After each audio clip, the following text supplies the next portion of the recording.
Assalamualaikum Bang. Waalaikumsalam, berjumpa kembali bersama saya Wong Ganteng Sakdonya. Mohon untuk tidak menyebutkan nama dan identitas dalam percakapan ini karena percakapan ini saya naikkan dalam konten. Gimana ini Mbak? Oke. Cuman mau ini aja, minta solusi dan saran juga gitu. Boleh. Terus buat pembelajaran untuk yang lain aja gitu. Selama kita di Hong Kong, ya harus hati-hati dengan berteman. Atau jangankan sama teman ya, kadang sama saudara juga ada yang urusan uang itu tahu sendiri kan. Gitu. Siap. Gimana ini? Jadi buat orang lain bisa buat pembelajaran juga dari pengalaman selama ini yang aku alami sekarang ini. Hanya satu orang ini yang susah banget untuk ini. Kita sudah bantu semampu kita juga, dia udah perjanjian di atas materai juga ada gitu. Dari tahun 2019 itu di akhir tahun bulan 12-an itu kita ada ini, dia minta tolong katanya itu mau beli mobil katanya gitu kan, sama saudaranya mau dijual kan, sayang kayak gitu, biar suami aku katanya gitu ada kerjaan, biar ada penghasilan kayak gitu, jadi nggak ngejar-ngejar uang aku di sini kayak gitu kan. Hidup aku masih, walaupun udah merantau dulu di Taiwan katanya, masih susah juga gitu, masih ngontrak inilah bla bla bla, seperti itu kan ceritanya seperti itu. Jadi untuk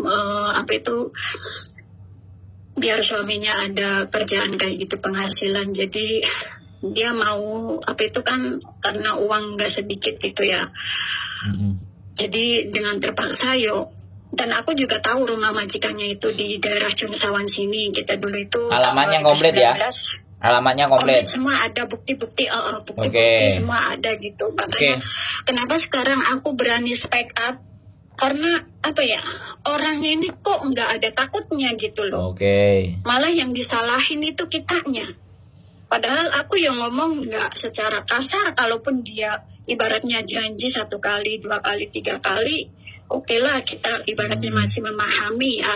Kalau dia belum ada uang. Tapi kan dari tahun 2019 sampai sekarang udah tahun 2023 4 kan, udah berapa tahun aku itu sabar, selalu dijanjiin, dan awal perjanjian itu kan dia minta waktu tahun 2019 sampai tahun 2020 bulan 10-11 itu dia mau renew kontrak, katanya dia mau ngambil uang di bank katanya gitu. Mungkin mau dikasih ke aku sebagian atau masih mau dipakai, yang penting aku masih ada di sini dan kamu tahu alamat majikan aku. Dan aku juga pernah sih ketemu majikannya itu waktu itu corona kan, tahun 2020 bulan 1 itu kan. Nah dia itu ada kayak namanya waktu itu kan lagi boomingnya masker kayak gitu kan. Nah majikannya itu borong masker dari Indo kayak gitu kan. Nah pas waktu itu aku lagi nunggu visa, bantu jualin juga gitu, dan ada penjualan uang, dan jadi hasil uang pun aku langsung setorin semuanya lancar, karena emang aku orangnya juga amanah gitu ya, dan nggak mau banyak ini, juga tahu hak-haknya orang gitu.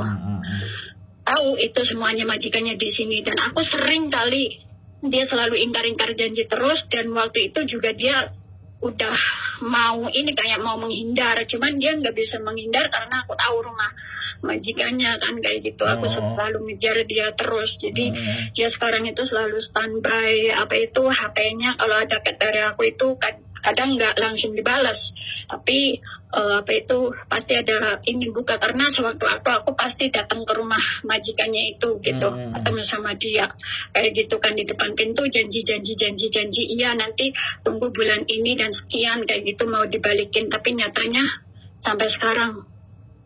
Dan masalahnya ini, rumitnya itu dia kayak mencari kesempatan kesempitan, itu selalu manfaatin majikannya juga, katanya itu dia bilangnya selalu minjem uang sama majikan, jadi uangnya itu dipotong terus gitu gajinya gitu. Tapi bila mana kalau kita orang baik, ibaratnya amanah ya, kita dapat pinjaman dari majikannya kan harusnya dapat berapa, dan ingat gitu loh ngasih uang ke kita kan gitu, berapa dulu kan aku juga nggak bakalan marah lah, dicicil enggak, nggak ada ujung pangkalnya gitu, Bang. Sampai urusan katanya itu si adiknya juga mau jadi penjamin. Nanti tunggu bulan sekian dari bulan kemarin, tahun kemarin bulan satuan itu dia janjiin katanya mau ngasih. Terus ada suaminya juga itu aku juga ya mau menjaminkan, tapi semuanya itu omong kosong terus. Nah kemarin bulan 9 itu tahun kemarin tuh dia janjiin katanya aku mau dapat uang long service. Nah kebetulan dia ada omongan seperti itu, aku minta bukti gitu. Bukti lembarannya itu kan pasti ada coret-coretannya katanya itu dari agennya kan gitu. Aku tak suruh dia copy gitu. Dan dia ngasih tunggu katanya di bulan 10 tanggal sekian. Oke, aku diam, aku mereda emosinya, aku tunggu etiket baiknya gitu ya. Tapi udah waktu hari H-nya, ya itu lagi majikannya katanya lagi jaga adiknya yang di rumah sakit, yang sakit jiwa, kayak gitu kan. Terus tunggu dalam berapa hari lagi tanggal sekian. Nanti kalau majikan aku udah ini, aku minta uangnya. Oke, aku tak tunggu. Dan waktu hari H-nya lagi, katanya majikannya nggak ada lagi di Cina. Tunggu berapa hari lagi, kayak gitu. Seperti itu terus, kayak gitu sampai sekarang. Dan minimal uang ini juga nggak sedikit. Aku hanya minta uang hak aku untuk segera dibalikin. Karena kesempatan, dia minta waktu. Oke, aku udah tak kasih waktu. Ini udah 4 tahun, bukan 1 bulan, 2 bulan, 3 bulan, 4 bulan loh. Kita juga sama punya keluarga yang butuh uang. Yang punya hutang juga bukan kamu. Kalau misalkan ibaratnya kita semua orang juga punya hutang, kan pasti bisa membagi gimana cara untuk mencicil uang sama orang yang sudah menolong kita kan. Seperti itu. Dia kayaknya omongannya itu sepele banget, enteng banget gitu loh. Jadi kenapa aku sekarang itu minta bantuan gitu untuk jadi saksi. Misalkan ini kan kemarin dia janji akhir bulan kemarin kan dia janji katanya akhir bulan. Oke, aku tak tunggu lagi kan. Akhir bulan mungkin dari suaminya. Itu dari Indo. Uang dari Indo urusan, padahal urusan uang ini kan di Hong Kong gitu ya. Harusnya kan dia yang berbuat, harusnya dia yang tanggung jawab, tapi dia selalu melempar ini ke keluarganya, nah inilah itulah kayak gitu kan. Oke, aku tak ikutin apa dia maunya, tapi semakin lama aku disabarin malah dia kayaknya meremehkan. Tapi dibilang meremehkan, dia nggak mau bilang, ibaratnya aku itu nggak meremehkan kamu, aku itu pasti tanggung jawab. Bentuk tanggung jawabnya itu di mana?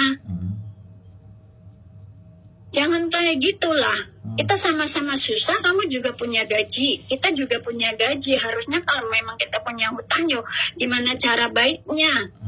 Ya enggak. Aku bukan minta uang kamu, aku minta uang hak aku. Kalaupun belum bisa semua, ya berapa dulu nggak mungkin kan aku marah kayak gitu. Aku di saat adekku mau nikahan, aku minta sama dia janjiin dia bulan sekian, tanggal sekian. Udah pas hari H-nya, ya seperti itu lagi. Akhirnya dengan sendirinya aku berusaha gimana untuk kebutuhan keluargaku, aku juga ngambil di bank. Tapi semuanya lancar-lancar aja kok, selagi kita ibaratnya tanggung jawab. Lah, hutang aku di bank aja udah lunas, kenapa uang hutang dia sama aku kok nggak diberes-beresin gitu loh. Seakan kayaknya nyepelein yang namanya hutang, haknya orang gitu loh. Tahu hukumnya, hukum dunianya, tahu hukum akhiratnya, tapi kok nggak dipakai gitu loh. Nggak ada rasa takut. Dan korbannya itu juga bukan hanya satu orang aku aja, ternyata sebelum sesudah aku juga nggak tahu sebelumnya konflik mereka dengan orang lain kan. Yang penting intinya kan antaranya aku sama dia. Tapi aku tahu dari temennya juga yang jadi korban dia seperti itu, datanya dipakai sama dia juga kayak gitu. Tapi aku nggak mau mencampur adukan urusan mereka dengan urusanku. Yang penting kan urusan aku gimana kayak gitu kan. Gitu. Menurut Abang Sandro gimana? kalau menghadapi orang kayak gini. Aku pengen kasih pelajaran itu orang biar jangan sampai ada korban lain gitu. Capek. Aku nggak mau sih mutusin matiin rezekinya dia, keluarganya dia, tapi dia mau matiin dan rezeki aku sama keluarga aku gitu. Kita niatnya nolong baik-baik, kok malah uang kita jadinya sengketa, jadinya bukannya dapat pahala tapi malah dapat dosa juga gitu. Aku udah sabar Bang ngadepin dia. Menurut Bang Sandro gimana Bang solusinya? Dokumen pribadi ada nggak? Lengkap, sampean pegang? KTP, alamat, semuanya ada? Alamat semua ada. Oke. Ada apa itu? Gantian saya di daerah Jumsawan sini. Oke, gantian saya ngomong ya. Sampean sudah 10 menit soalnya. Giliran saya ngomong kalau memang sampean mau dengar apa yang ingin saya sampaikan. Jadi kita langsung ke small claim tribunal. Pinjamannya sampai berapa? Mungkin lebih dari 60. 60? Itu pokoknya? Pokoknya aja toh? Dicampur bunga atau bagaimana? Sama ini kan ada bagi hasil ya udah segitu. Dia pokoknya aku sih terserah dia mau ngasih berapapun gitu loh. Bukan, total jumlah dia. Dari itu Total dia pinjam 60. Soalnya kalau small claim tribunal itu 50. Gak boleh lebih dari 60. Makanya nanti kita akan coba small claim tribunal. Jadi kita akan mengirimkan surat, reasonnya dari sampean apa, buktinya sampean semuanya apa, kasih ke dia. Jadi biar ada surat yang datang ke tempat majikan dia. Surat. Kalau gini Mas, kita itu maunya seperti ini ya Bang. Misalkan sampean ada waktu bisa ikut bareng gitu. Gak bisa Mbak. Saya ngomong ya. Sekarang ganti saya ngomong. Kalau kita sistem dan model kayak gitu, hutang piutang itu kita tidak bisa menggunakan cara kekerasan, debt collector atau menakut-nakuti. Bisa dipahami nggak? Kita lakukan sesuai dengan prosedur pemerintah Hong Kong.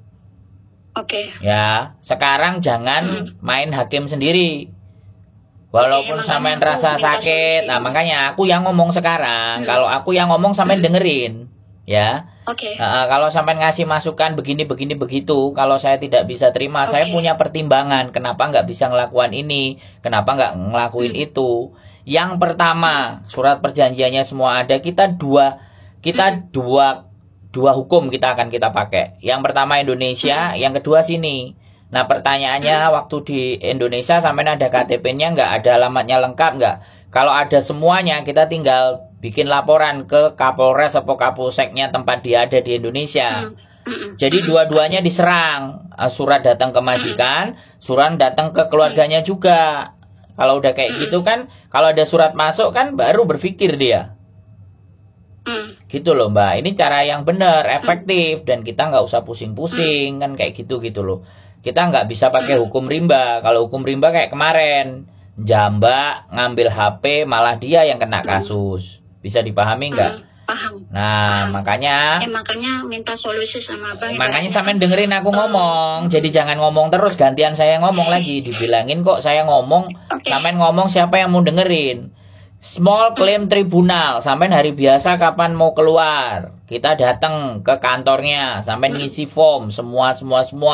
Alamatnya dia semuanya, terus sampean tulis utangnya ada berapa, terus utangnya bagaimana, dan bagaimana kewajiban dia. Pokoknya semua perjanjian sampean tulis di daftar itu gitu loh Mbak. Bisa dipahami nggak? Terus masuk ke small claim tribunal, dia akan ngasih ngomong ke sampean begini dan begitu. Nah setelah dia ngomong begini dan begitu, sampean dengarkan dengan seksama dan sampean tinggal ikuti aja arahannya dia selanjutnya gitu loh. Bisa dipahami nggak? Jadi Hong Kong itu juga punya tata cara untuk menyelesaikan persoalan yang seperti ini pakai jalur hukum gitu loh. Ya kan, utang piutang ini memang nggak bisa diperkarakan, hukumnya perdata. Kalau perdata pengacara, kalau pengacara Hong Kong mahal. Tapi kalau toh pun kita berani mau, ya kita bilang perjanjian sama pengacara supaya untuk pembelajaran atau langsung masuk ke polisi. Jadi itu yang dari dulu yang ingin saya pelajari juga. Makanya saya juga cari link kalau hukum perdata ini mengkasuskannya bagaimana. Banyak sekali teman-teman yang utangnya nggak diambil dan terus terlena kenaan. Sing jupuk duitnya ini nggak pernah mau melakukan apapun gitu loh. Nah itu saya juga bukan diem-diem Mbak ya, nyari mana pakai jalur yang paling murah. Di sini ada nggak LBH, lembaga bantuan hukum seperti itu. Sampai saya beberapa nanya sama mahasiswa hukum yang ada di Hong Kong pun ciwo. Jadi kayak buat apa gitu loh kan. Gitu loh Mbak. Makanya saya terus nanya kalau ke polisi mau yo ngutang nggak bisa dimainkan. Katanya ke kantor pengacara. Nah kemarin saya sempet didatangi tapi sekali konsultasi sampai hampir 3.000. Ya saya mikir kan. Kok sampai begini angkanya, harganya seperti ini. Nah, soalnya pengacara di Hong Kong kan beda-beda. Nggak kayak di Indonesia. Semua pengacara Indonesia apapun kasus bisa. Di Hong Kong kan tidak bisa. Urusan pencurian beda, urusan perdata beda, urusan penjara beda, urusan pembunuhan beda. Semuanya beda-beda. Ada sub-subnya sendiri. Nah, ini kan bisnis dan perdagangan. Makanya saya mau cari mana yang bisa lebih murah. Nah, untuk solusi pertama yaitu sampean ke kantor daerah Chung Sawan juga. Jadi small claim tribunal namanya. Sampean datang ke sana, sampean ngisi form, sampean tulis ABCD bla bla bla bla, terus masukkan formnya. Misalkan Bang Sandro ada waktu atau mungkin aku ada waktu libur, kan liburnya kadang aku hari biasa juga, nggak mesti libur juga. Misalkan ini dia kan janjinya dari dia Mbak, sama keluarganya itu. Saya kasih tahu. Kalau sampean tetap maksa saya harus datang ke tempatnya dia dan nagih, itu bukan solusi, Mbak. Bukan maksudnya ke tribun. Ya udah, saya ngomong sampean enggak dengerin saya ngomong. Sampean libur hari apa kapan kita janjian. Yang penting saya di Ijoli Patadong, wis. Enak toh? Oke, enggak apa-apa. Udah. Ya udah, wis enggak usah. Masalah urusan itu enggak usah panjang kali lebar. Sampean libur hari apa kabari. Saya ada di Hong Kong, kita berangkat. Kalau saya ada di Hong Kong loh ya. Karena buat pembelajaran. Ya dengerin saya ngomong dulu. Saya belum selesai ngomong. Biasakan gantian, Mbak. Kalau saya lagi ngomong sampean diem. Sampean ngomong aku diem. Jangan dua-duanya ngomong. Kalau saya ada di Hong Kong, kan saya hari-hari ini akhir-akhir ini akan kemungkinan mulai plan rencana untuk ada urusan di Jepang. Makanya sampean kabari beberapa hari sebelumnya. Terus istri saya kadang-kadang ya minta nggak mau aku kemana-mana, harus nemenin dia kan. Jadinya biar kita bisa atur, biar sekalian sampean juga tahu. Nanti sekalian kita kontenin biar teman-teman pada paham semuanya. Kalau ada pinjaman sama teman-temannya, yang menjadi persoalan itu pada saat pinjaman itu mereka nggak punya data, mereka nggak punya semua alamat semua. Jadi gimana mau ngasih pelajaran kalau nggak tahu ID-nya berapa, apa semuanya berapa. Itu loh Mbak. Wis sekarang nanti hari libur sampean kapan, bagaimana kabari, tak anterin. Oke, siap. Tunggu dalam 2 minggu, 3 minggu ini, mungkin tanggal 21-an itu gimana reaksi keluarganya. Pokoknya terserah, wis. Nanti tak kabari abang lagi gitu. Hari biasa karena nggak ada yang buka kantor Hongkong kalau hari Minggu, oke? Oke. Makasih infonya. Ya, nanti kalau solusinya, Bang. Nanti kalau ada pengacara lagi yang bener mau dan bayarnya murah juga tak sampaikan ke sampean. Karena kalau Hongkong kan harusnya semua kalau bantuan hukum pastinya ada, tapi saya nggak tahu ada di mana. Iya pastinya. Saya cari dulu itu semuanya. Kenapa? Iya. Tak cari dulu semuanya. Ini juga aku juga belajar bagaimana mengkasuskan melalui pengadilan. Bukunya sudah tak ambil, baca kok sih gak mudeng-mudeng aku piye jalure gitu. Aku mulai melok-melok belajar hukum itu sini. Oke?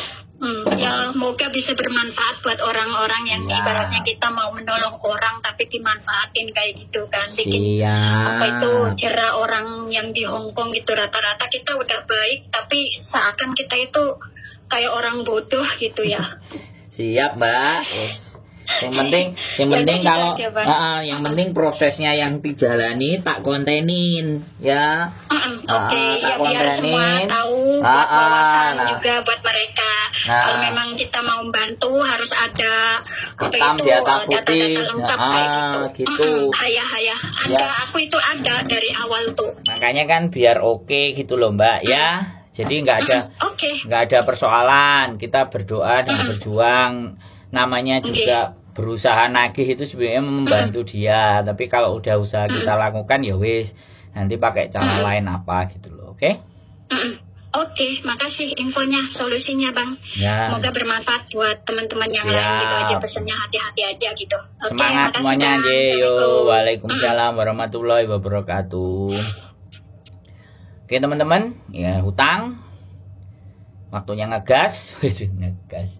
Waktunya kita coba, kita datengin lagi ke kantornya. Nanti kita bikinin kita bikinin videonya juga biar yang lainnya juga bisa tahu dan paham bagaimana memperkarakan dan mempersoalkan hal-hal yang seperti ini. Mungkin itu saja ya dari saya. Mudah-mudahan tetap semangat, keep stay tune my YouTube channel and see you next video. Bye bye.